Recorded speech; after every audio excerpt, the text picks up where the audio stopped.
নদীর ধারে একটা ছোট্ট গ্রাম ছিল, যেখানে প্রতিদিন ভোরবেলা পাখির ডাকে ঘুম ভাঙত শূন্যের। মেঘলা আকাশ, শিশির ভেজা ঘাস, সবকিছুই ছিল নতুন দিনের আহ্বান। খালি পায়ে ছুটে যেত সে মাঠে, বন্ধুদের সঙ্গে কাদামাটিতে গড়াগড়ি, আর হেসে হেসে আকাশকে বলে দিত, দেখো আমরা কতটা মুক্ত। বিলের পাশে বন্ধুদের নিয়ে খেলাধুলা, সেই খুনসুটিতে মিশে থাকত নির্ভেজাল আনন্দ। বিকেলে উঠোনে দাদির কোলে শুয়ে গল্প শুনত সুমন। সেই গল্প, সেই ঘুম ছিল যত্নে মোড়ানো ভালোবাসা। এখন চারদিকে কেবল কংক্রিট আর ব্যস্ততা। হারিয়ে গেছে শৈশবের সে নিঃশব্দ প্রশান্তি।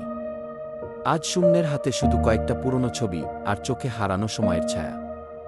পাখির ডাক, দাদির গল্প, কাদামাটির গন্ধ, সব রয়ে গেছে শুধুই স্মৃতির শৈশবে। শৈশব ফেলে আসা এক গন্ধ, যা মন খুঁজে ফেরে বারবার।